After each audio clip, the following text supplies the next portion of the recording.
ভিডিওটি দেখলেই বুঝতে পারবেন এখানে কমেন্ট করা একদমই মিস করা যাবে না। কিন্তু শুরুতেই বলে রাখি, এই ভিডিওতে আপনার বুদ্ধির পরীক্ষা হবে।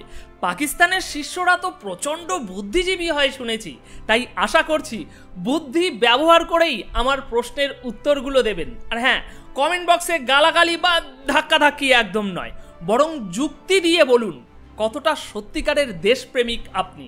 তাহলে শুরু থেকেই মন দিয়ে শুনুন, কারণ শেষ পর্যন্ত আপনাকে অনেক কিছুই বলতে হবে যা আপনি কখনোই এড়িয়ে যেতে পারবেন না। আমার প্রশ্ন, যখন আমরা পাকিস্তানে ছিলাম তখন কতজন পাকিস্তানি এই দেশে চাকরি করত? আর এই স্বাধীন বাংলাদেশে কতজন ভারতীয় এই দেশে চাকরি করে? আমরা পত্রপত্রিকা করি 26 লাখ ভারতীয় চাকরি করে। বাংলাদেশের ছেলেরা চাকরি পায় না, রাস্তায় রাস্তায় ঘুরছে, আর ভারত সেখানে চাকরি করছে।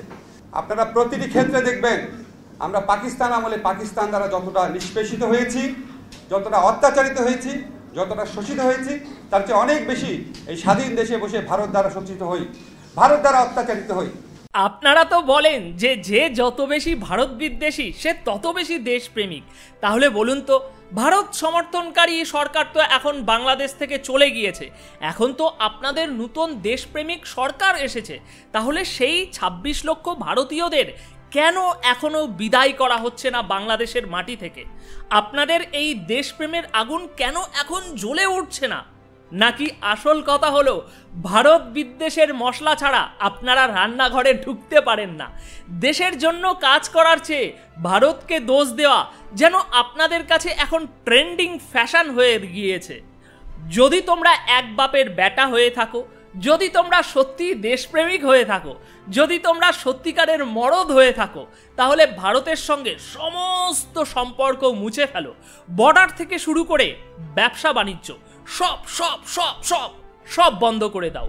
কারণ আপনারা তো মনে প্রাণে বিশ্বাস করেন যে ভারত কোনোদিন বাংলাদেশের বন্ধু হতে পারে না, আর আজ পর্যন্ত কোনোদিন ভারত বাংলাদেশের জন্য কোনো ভালো কাজ কিছুই করেনি। তাহলে এবার তো আপনাদের হাতে মোক্ষম সুযোগ এসেছে শত্রুকে উচিত শিক্ষা দেওয়ার। তাই আমি দেখতে চাই আপনাদের মধ্যে কতটা দেশপ্রেম আছে। এবার দেখান কতটা সাহস আর মেরুদণ্ড আছে আপনাদের মধ্যে, নাকি সবটাই শুধু বড় বড় কথার ফানুস? 26 লক্ষ ভারতীয় বাংলাদেশে চাকরি করছে এমন দাবির পর তো মনে হচ্ছে পুরো ভারতই বাংলাদেশে চাকরি খুঁজতে গিয়েছিল হাসিনার আমলে। আসিফ নজরুল এবং তার সমর্থনকারীরা বলছে যে 26 লক্ষ ভারতীয় নাকি বাংলাদেশের চাকরি দখল করে বসে আছে। এটা শুনে তো মনে হচ্ছে ওনারা একসঙ্গে মিথ্যের ওয়ার্ল্ড কাপ জিততে চলেছে। এতদিন তো হাসিনা সরকারের দোষ দিতেন যে তিনি ভারতকে সাপোর্ট করেছেন, সেই জন্য নাকি 26 লক্ষ ভারতীয়কে দেশে ঢুকতে দিয়েছেন। কিন্তু এখন তো নতুন সরকার এসেছে, তাহলে কই এখনো সেই 26 লক্ষ ভারতীয়কে কেন ভারতে পাঠানো হচ্ছে না? আসল কথা হলো, ভারতের নাম শুনলে কিছু মানুষ রাতারাতি দেশপ্রেমের জুয়ারে একেবারে ভেসে যায়, আর তেনারা রাজনীতি করতে বসে যান ভারত বিদ্বেষী নামক মশলার সাথে। মশলা মেশানো হালুয়া বানিয়ে জনগণের সামনে পরিবেশন করে শুধু নিজেদের পাতে ভাত বাড়ানোর চেষ্টায়। সত্যি বলতে, যদি 26 লক্ষ ভারতীয় বাংলাদেশে কাজ করত, তাহলে তো গোটা ঢাকা শহরটাই দিল্লির নতুন এক্সটেনশন হয়ে যেত। শোনো পাকিস্তানের চামচারা, কোনো কথা নয়, আমরা আমাদের 26 লক্ষ ভারতীয় ফেরত চাই। বাপের বেটা হয়ে থাকলে ফিরিয়ে দিন আমাদের 26 লক্ষ ভারতীয়। সংবাদ মাধ্যমে এসে বড় বড় ডায়লগ দিয়ে ফুটেজ খেলে হবে না, সত্যিকারের মরদের মতো কাজ করতে হবে। মুখে যে কথা বললেন সেটা কাজে করে দেখান। বলছেন 26 লক্ষ ভারতীয় চাকরি করছে, মেনে নিচ্ছি আপনার কথা, মাথা নত করে ক্ষমা চাইছি এই অপরাধের জন্য। এবার ফিরিয়ে দিন আমাদের মানুষগুলোকে। দেখি কতটা সাহস আছে আপনাদের মধ্যে। আমরা চাই আপনারা সবাই সত্যিকারের দেশপ্রেমিক হয়ে উঠুন, যেমন আপনাদের ওই গুরু পাকিস্তান, যারা ভারতকে শত্রু ভেবে কোনো সম্পর্ক রাখে না, ব্যবসা বাণিজ্য কোনো কিছুই করে না। তেমনি আপনাদেরও উচিত সেই পথ অনুসরণ করা। বড় বড় দেশপ্রেমিকের বুলি ছেড়ে এখন একটু মেরুদণ্ড সোজা করে দেখান। সত্যি মরদ হলে পাকিস্তানের মতো সব সম্পর্ক কেটে ফেলুন। দেখান দেশপ্রেম কতটা আপনার গভীরে আছে।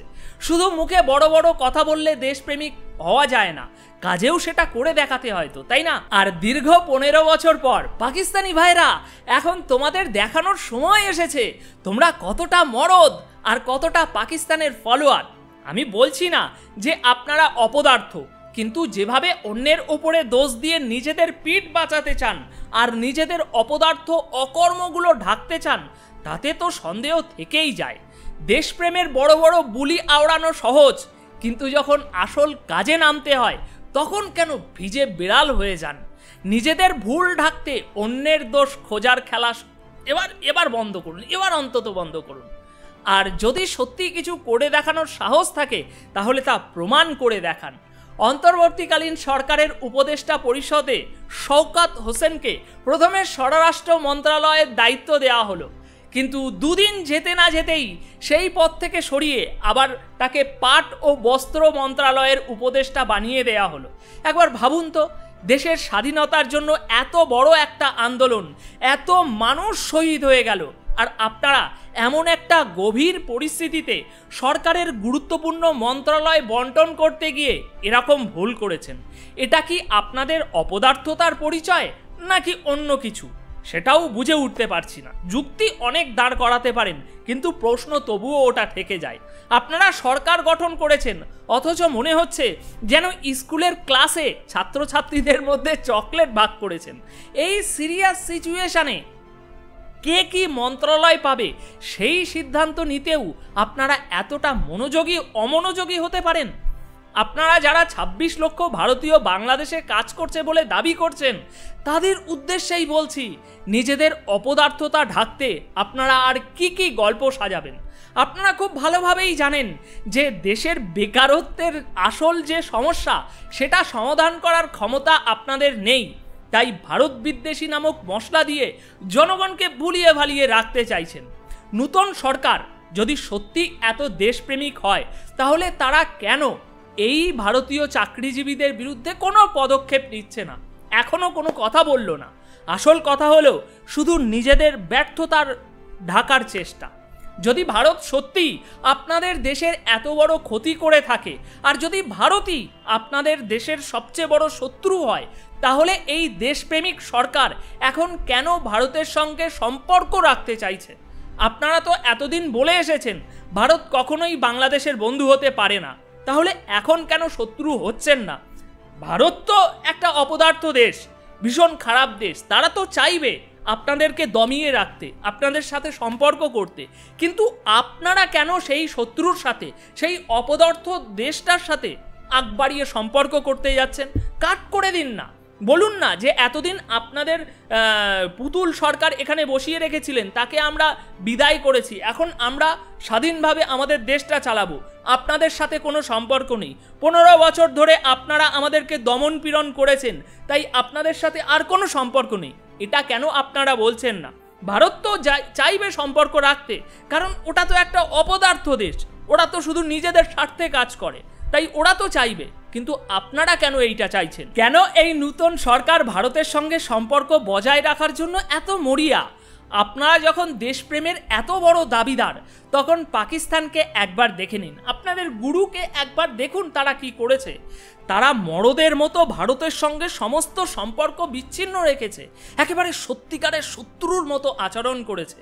তাহলে আপনারা কেন এই পথ অনুসরণ করছেন না? কেন এই নূতন দেশপ্রেমিক সরকার ভারতের সঙ্গে সম্পর্ক বজায় রাখতে চাইছে এবং সেই সম্পর্কের পক্ষে সংবাদ মাধ্যমে এসে স্টেটমেন্ট দিচ্ছে? আপনাদের গুরু পাকিস্তান, তারা শত্রুর সঙ্গে কোনো সম্পর্ক রাখেনি, আর আপনারা কি ছি ছি ছি ছি। যদি সত্যি এক বাপের বেটা হন, তাহলে কমেন্ট বক্সে এসে এর উত্তর দিন।